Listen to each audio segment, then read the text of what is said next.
Are you good? Okay, we're good. Okay. So what we're doing today is unveiling nature's secret weapon, harnessing the power of raw cannabis juice to outsmart cancer cells.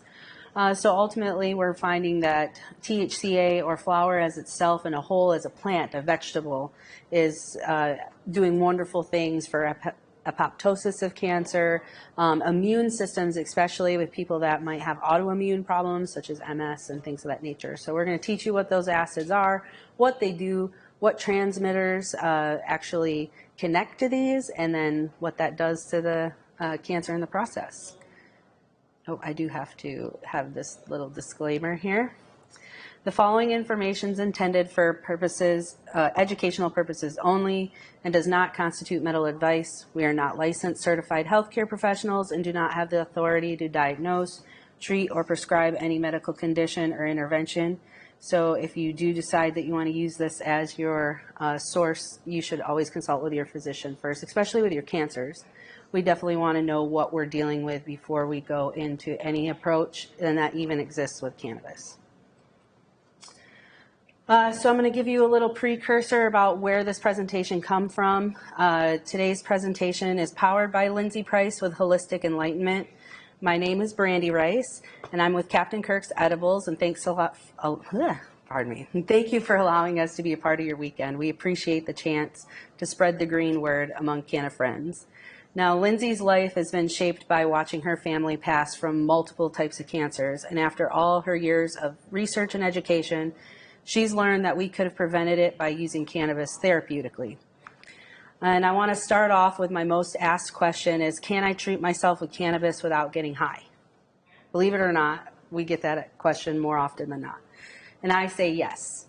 I'm going to educate you on how to use cannabis most effectively in treating autoimmune and breast cancer, and I'll explain what carboxylic acid is and how that stops the signaling of cancer cells.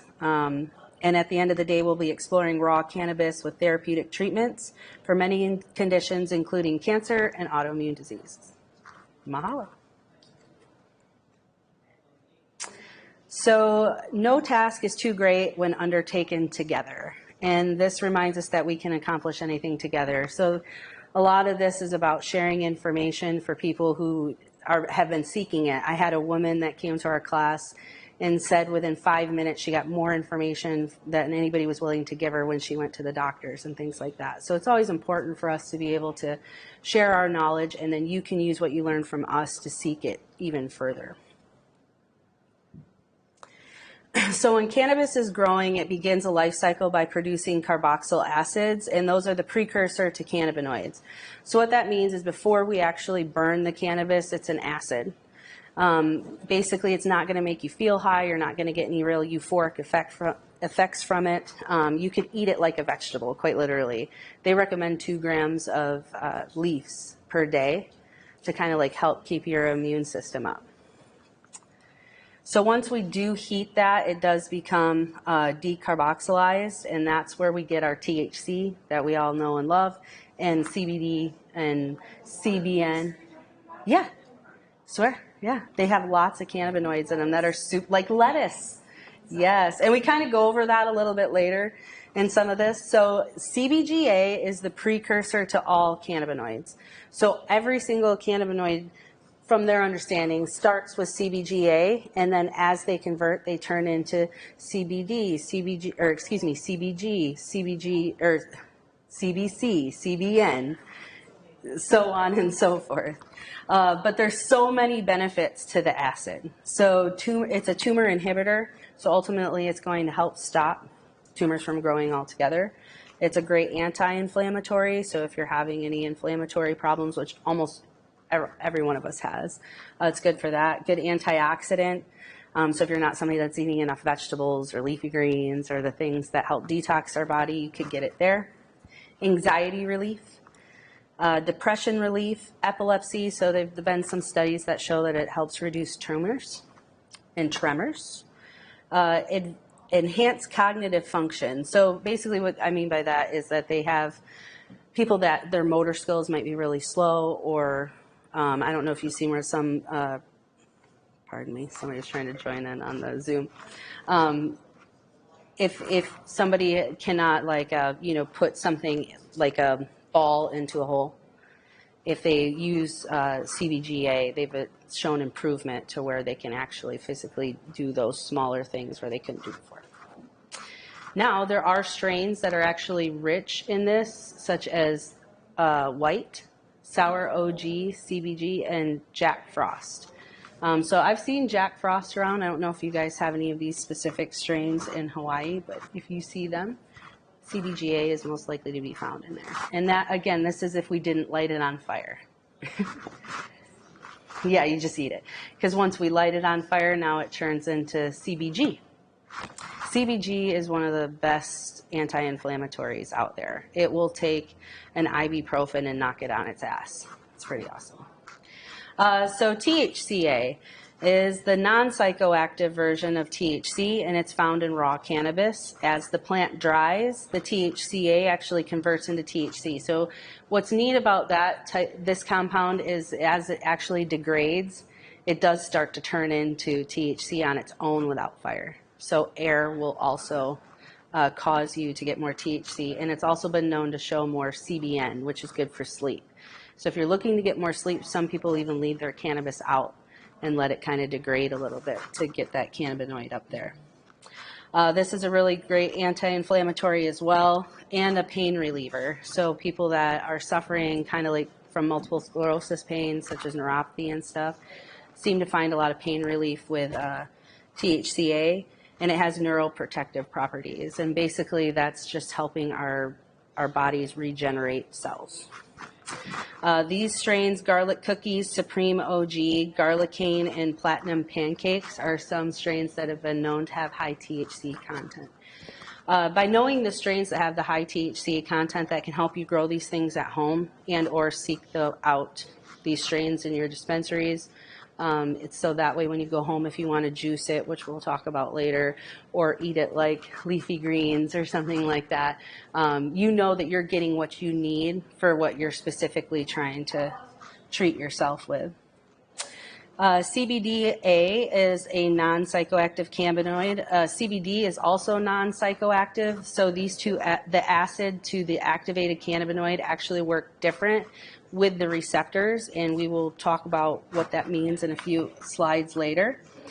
This one is an anti-tumor. So CBDA and CBD both act as a cancer, I'd like to say, killer in a sense. They like to go inside those cancer cells and disrupt signals and say, we need to stop doing what we're doing, because we actually have, our bodies are really smart and full of all these other receptors, and their bodies to go around and say, feed this with oxygen, feed this with nutrients, feed this with that. And sometimes it feeds these tumors because it's like, oh, nutrients, oxygen, all of these things, our body's doing what it's supposed to, but we don't want the tumor to grow. So we need the cannabis to bind to these receptors and get in there and say, hey, this needs to stop. We don't want to grow this tumor, it's bad. And that's ultimately what happens when cancer proliferation or apoptosis happens. CBCA is really awesome cannabinoid. It ultimately is known for tumor reduction as well as antibacterial and antifungal. So they're doing a lot of research with like MRSA and things along those lines. So more healthy approaches to treating these infections and things versus using antibiotics and whatnot. Depression, and it's also been known to help with like tumors or tremors. I keep wanting to say tumors for tremors. I apologize. Strains that are high in CBCA are Three Kings, Sour Diesel, OG Kush, and G13. We all know OG Kush and Sour Diesel, so these are usually regular strain that you can find in almost any legal state or medical state. And then THCV A is an awesome cannabinoid that's super hard to find. So some cultivators are starting to try to put more THCVA in their plants. For one, it has many Parkinson's benefits. So people that have these tremors and things like that benefit from THCV, and then people who have an overabundance of appetite, it actually reduces your appetite. So if you feel like you're eating too much, THCV-A could be a good way, and THCV. So both these cannabinoids, activated or non-activated, work in that fashion. Girl Scout cookies and Durban Poison are good for this. Skunk One and Jack the Ripper. You can find Girl Scout cookies just about anywhere. Just beware of who's actually cultivating it. Durban Poison is one of my favorite strains. I found really good for like ADHD, focus, depression, things along those lines. When we have cancer and we have all these things, a lot of times we need to boost our mood and our immune system and all of those things. And one of the things that does that is AEA, which is also called anandamide. This is our endogenous cannabinoid, and it's a non-fatty neurotransmitter. And what's cool about that is it binds to fatty transmitters and helps, like, it goes to other receptors that go into these tumors. So now you have another cannabinoid that's binding to something even outside of our endogenous cannabinoid system, the endocannabinoid system, and it's binding to another receptor. So I just thought that was really neat, because now you're kind of getting cannabinoids into your system in two different ways. Some of the effects are happiness, euphoria, helps create better memory, motivation, and stress management. When we smoke weed, we actually create, THC creates more anandamide, and that's what makes us feel happy and makes us smile and things along those lines. So let's get happy. AEA is an endocannabinoid that's produced within our body. It's responsible for how we perceive our happiness and euphoria. Cancer patients will need this to help battle depression and help maintain a positive outlook on your situation.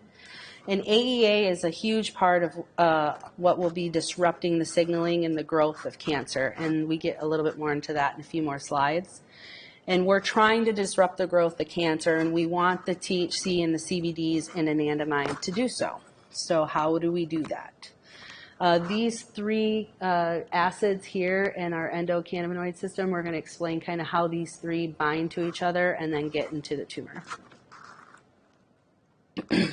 So one of the most promising areas of research is how cannabis can affect the cancer cells. And some studies suggest that high doses of cannabinoids, the active compounds in cannabis, may interfere with that signaling pathway that controls cell migration. So it's, again, saying, hey, you don't want to go over to that other lymph node. This could potentially prevent cancer cells from spreading to our other parts of the body, and at the same time, cannabinoids may also stimulate cell proliferation, which could help repair damaged tissues and organs. However, these effects are very complex, and they do depend on many factors, such as the type of cancer you might have. In our breast cancer class, we did go over the subtypes of breast cancer, and depending on which subtype you have might depend on the type of treatment you want to take, if you're going to use cannabis or RSO or a tincture or something along those lines. So CBD actually works inside and outside our endocannabinoid system. Cannabis has its effects beyond the endocannabinoid system, which is responsible for the psychoactive properties of THC. CBD, on the other hand, does not produce a high, but rather influences other biological pathways in our body, such as immune, endocrine, and also our digestive and cardiovascular systems, which is what we were talking about earlier, right? Yeah, so CBD is working inside our cardiovascular systems, which is one of the reasons why I was saying maybe that might be good for your friend and her tumor that's in her heart there. It also interacts directly with serotonin receptors, so it's one of the reasons why we feel relaxed, and especially if you take CBD more like a vitamin daily. So it interacts with these serotonin receptors, which are involved in our mood regulation, and then there's also G proteins and a receptor called TRVP1, which we'll explain to you in just a little bit. Research has shown that other receptors also interact with the cannabis outside the endocannabinoid system. So this GRP55 protein and the TRVP1 are not endocannabinoid receptors. They're actually outside of that, but our cannabis binds to them. So it's pretty, like I said, it's another way that when we're like, oh, we want to get things throughout our body, this is another approach. Cannabinoids are molecules that alter the way that cells function and interact. A lot of times they like to really talk to each other more than you would imagine. Some studies have found that cannabinoids can inhibit that growth of cancer cells, induce them to eat themselves or die, and possibly prevent from invading and forming new blood vessels, which is like super important if we're trying to stop cancer from growing. Cannabinoids can also regulate how cells differentiate and transform into various cancers. So these have been used as anti-cancer agents in animal models, and some clinical trials have started, but these effects are not consistent, unfortunately, for all cancers. So because RSO works for one type of cancer does not mean it's going to work for another. So you definitely, well, this is one of the reasons why you want to do research into things like this, because you can really hone in on what it is that you exactly need. The main receptors that cannabinoids bind to are CB1, CB2, GPR55, and TRPV1. So this GPR55 is a really cool receptor. So it goes around our body and it acts as a novel cannabinoid receptor. It plays a role in some of our key processes that contribute to cancer formation. So this particular receptor is trying to do its job for us. It's trying to give us, more airflow to our organs. It's trying to open up our blood vessels. It's all over our body doing all kinds of cool things. But unfortunately, when cancer formation happens, you can get uncontrolled cancer cell proliferation, constant angiogenesis, and metastatic ability. And the reason being is because that receptor sees that tumor. It says, ooh, and I want to feed it, and I'm going to feed it because that's what it wants. It wants oxygen, it wants air, it wants nutrients. So this receptor does what it's supposed to. So the idea is that our goal is to interfere with it. And by administering high amounts of CBD and carboxyl acids to block that signaling, by using the right plant varieties and doses of cannabinoids, we could assist in either reducing that cell movement and hopefully achieve cell death. So the GPR55 is a G protein receptor. It interacts with various molecules and mediates different biological responses in the body. Some of these main bodily functions that are influenced by this particular receptor, I had mentioned a few earlier, but one is the nervous system.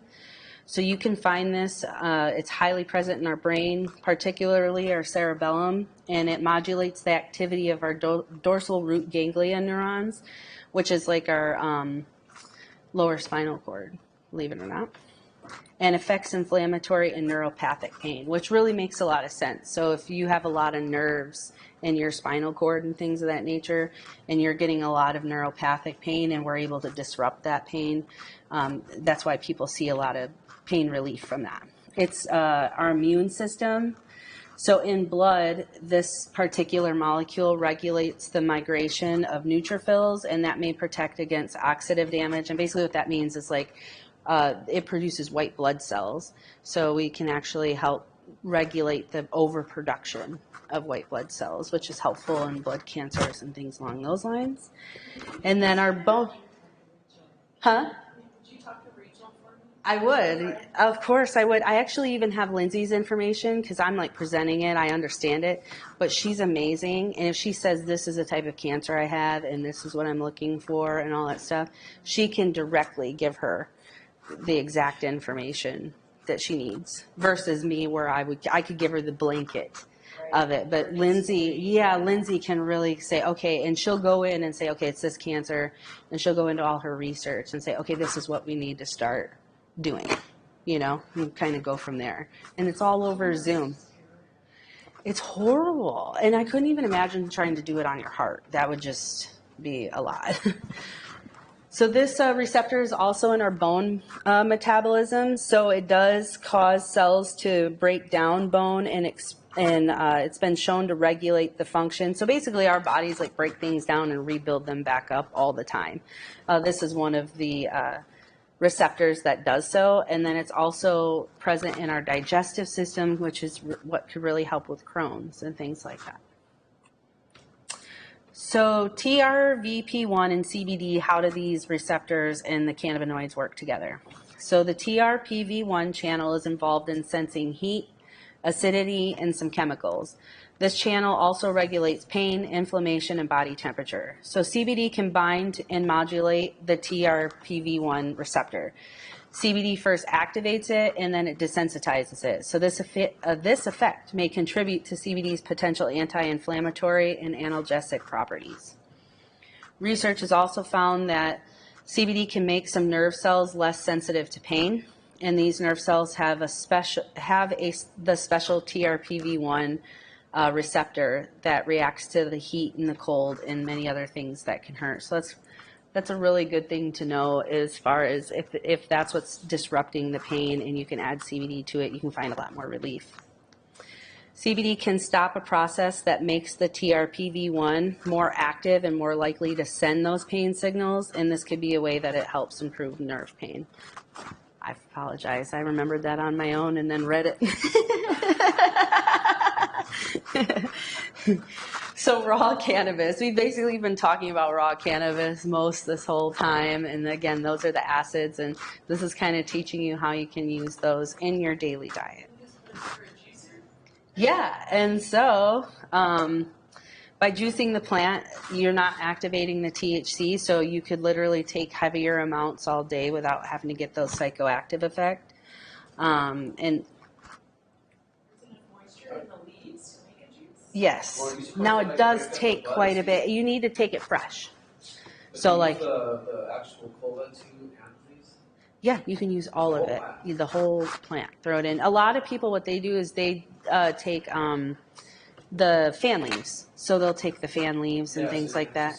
Yeah, because flower is expensive and whatever, but flower is where you're going to get the massive amount of cannabinoids that you need to combat these types of tumors.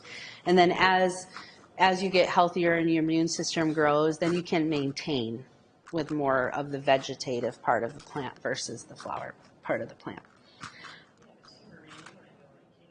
Yeah. But it takes so long to grow the plant. So we talk about, yesterday we had talked about autoflower plants.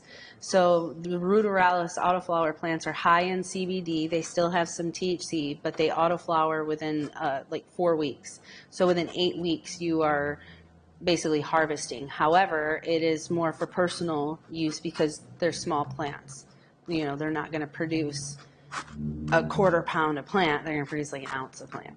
So depending on where you live, how many plants you can grow or how many you're willing to grow, and even if you don't have the ability to do so, would determine on how much you actually need. Yeah, exactly. Well, believe it or not, you don't need an exorbitant amount of THCA in order to combat these things. So if you're only getting, 5 ounces of juice, you could potentially only take a half ounce to an ounce of juice a day. And, before you would need to either replenish that. Kirk and I are actually working on freeze drying those things so that we can create powders that people could just add to things or add the water, right? Because these are a little bit harder to come by.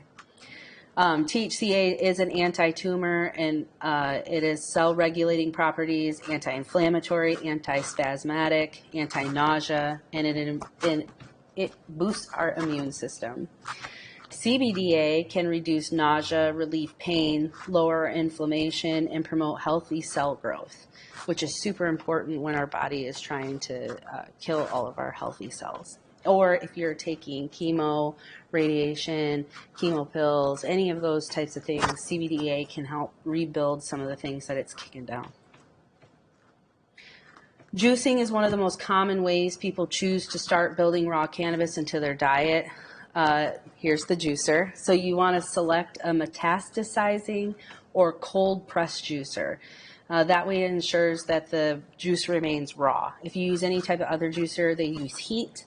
And that will activate the THC, and you won't get what you're looking for with the acids. Yeah, so that's called a centrifugal juicer. And metastasating juicers do not produce heat. So that's the most important thing if you want to do raw. So most people don't do raw. Like they might put their veggies in, they might put all that stuff in, but once they use that heat, they're actually not getting all the benefits of the plant that they intended to. So these juicers will cost more, but they will be much more effective.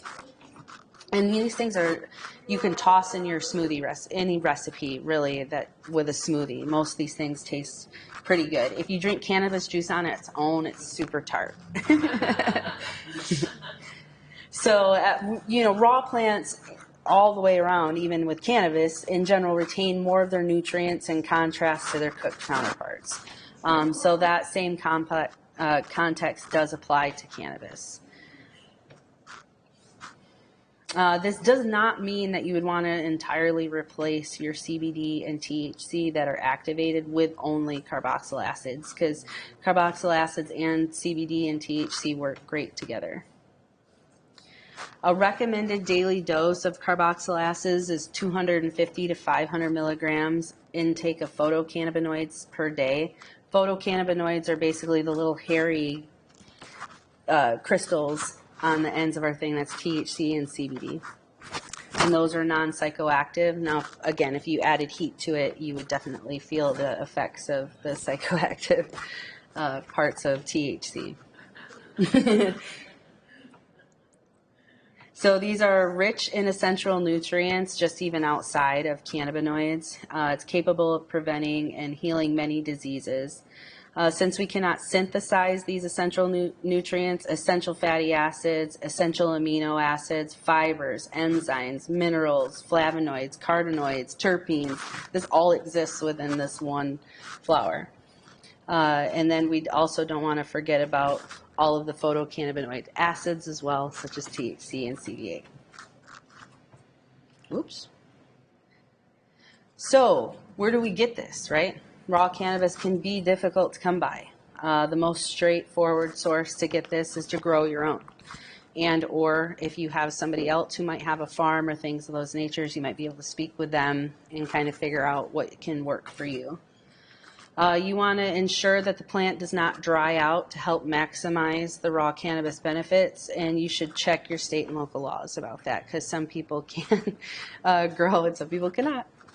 Another option is to look out for CBD products that contain raw cannabinoids. I think they even have some of those here at the convention today, so you potentially could find some of the things we've been talking about right here. So the ruderalis autoflower plant was what I was talking about in terms of if we're going to grow our own marijuana for this purpose of juicing or eating raw cannabis.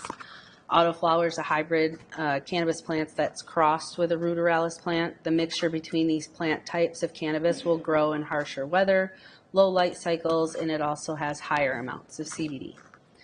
Hybrids will flower no matter what your light cycle is, and it makes them great for tent growing.